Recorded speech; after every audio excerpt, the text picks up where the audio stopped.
Hey guys, welcome back to MDCU News. So, just recently, news broke that a series set in Wakanda, directed by Ryan Coogler, is coming to Disney Plus. So, I want to talk about what that means and also give an update about everything we know about Black Panther 2 so far because it's starting to get pretty good. Okay, so first of all, I would like to say that not for a second do I believe that this announcement coming on the day that Black History Month starts is a coincidence. And honestly, I'm not mad at it. It's a nice way to start things off. And some people may say it's pandering, and maybe it is, but hey, just take it where you can get it.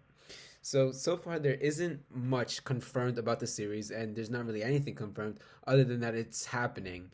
But there are some clues that can give us a general direction of what we might be seeing. So first of all, the wording. All the announcements say that this is a show set in Wakanda, which shows us that it's probably going to have more of a civil focus centered around the daily life of some average citizens in Wakanda or possibly the inner workings rather than focusing on characters specifically who we might be familiar with. And I say that because right after Black Panther's success was firmly cemented in cinematic history, there was a lot of talk of Ryan Coogler and the powers that be, and a lot of fans wanting a film that focused on the Dora Milaje. But then word hit the street that Viola Davis and her production company were in the works of producing their own film, focusing on the real life Dahomey warriors who were actually the inspiration behind the Dora Milaje. So once that got in the works, it really killed the chances of a Dora Milaje film because Marvel, of course, wouldn't want to be putting out a movie with another similar film coming out around that same time. So it's likely that they just transferred this concept to the small screen and are going to apply some tweaks and give it a much more grounded look at the country, which is amazing because look at the material. From just one movie, Ryan Coogler, Ruth E. Carter, the costume director, and so many more were able to create this complex and intriguing setting that is without a doubt much more engaging than other MCU settings like Asgard or even all of outer space that we've seen so far from the Guardians of the Galaxy franchise. Okay, so that's what we know about that. But now for Black Panther 2. And before we get into this, I'd like to take a second and recognize the profundity of Chadwick Boseman, who for decades dedicated himself to these iconic roles that meant and still mean so much to millions of people. And not seeing him in Black Panther 2 is about so much more than, oh, what are they going to do now because he's not there? It's a loss. It's a grave loss of joy and positivity and even humanity. So it's definitely the right thing for Marvel not to recast the role. But that does leave a question of what's going to happen next. And of course, Shuri, who's played by Letitia Wright, is in the next line for the throne and the mantle of Black Panther. But at Marvel's Investor Day, when they announced most of their projects, they also made sure that at least the lead actor or actress was announced as well. And we see that with She Hulk, with the lead actress being confirmed for that show. And She Hulk actually comes out a lot later down the timeline than Black Panther 2 does. So for them not to confirm Shuri, but to confirm this actress for She Hulk, I think that's interesting. And it probably just shows that the script for the movie has not been finished yet. And they're leaving their options open as to what they might possibly do next. Because other than Shuri, there are some options for the next Black Panther, such as Okoye, Nakia, or even M'Baku. And although none of them are in line for the Black Panther throne, from Captain America Civil War, we saw that you could be the Black Panther without being the king, because T'Chaka, in his old age, allowed T'Challa to become the Black Panther before he was coronated as king. Now, there's also been rumors of Michael B. Jordan's Killmonger coming back and training Shuri to be the next Black Panther. And personally, I just don't think that's a good idea. Killmonger's storyline was top tier for Marvel villains, and bringing him back after he supposedly died just to make him a good guy, I feel like it'll ruin all the emotional work that they put into the first film, and honestly just feels icky overall. But putting that aside, let's talk about some potential villains. So it has been very heavily rumored and speculated that Namor is a strong contender for the villain role. And for context, Namor was technically the first mutant introduced in Marvel Comics, and he is the king of the underwater city of Atlantis, and has been a strong rival of Wakanda for a while. And this is the perfect choice for so many reasons.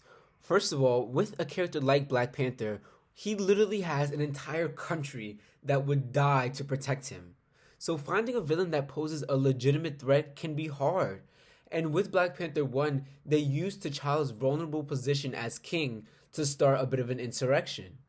And Namor also having an entire army behind him will make for a great threat and a lot of beautiful cinematic moments when we get to the logistics of how Atlantis will look and the battles between the two countries.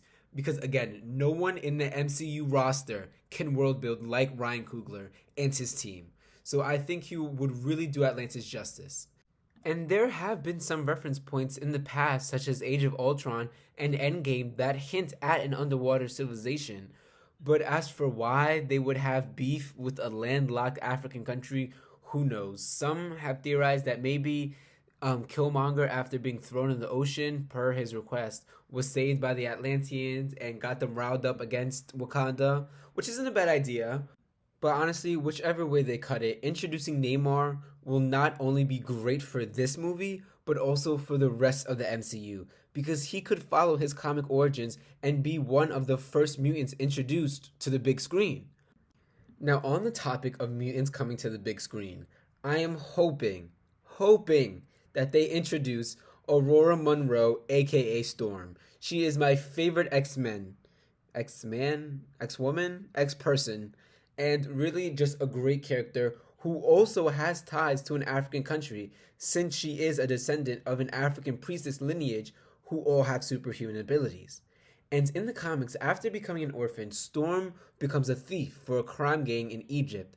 And with Wakanda's presence being exposed to the rest of the world in the MCU, it would be a perfect subplot of having her as a thief who was sent into Wakanda by her crime boss trying to smuggle some vibranium and then gets caught by Okoye.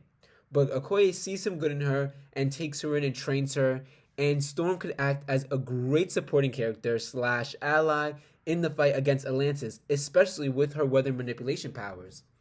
And then a post-credit scene of Professor X recognizing her as a mutant, possibly through Cerebro, and recruiting her to the X-Men. Very Nick Fury Iron Man 1 style. That would be the dream. But all of that is just one possibility.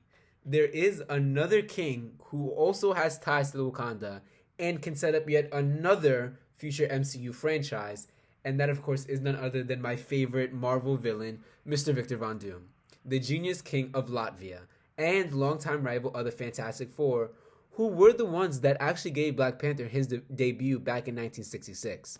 And perhaps the Black Panther franchise will return the favor by introducing Doom as the main villain, which could later tie into Fantastic Four.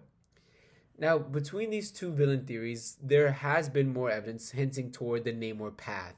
But with Fantastic Four being closer to production than any X-Men film, there is a chance that Black Panther will be the first movie to plant those seeds.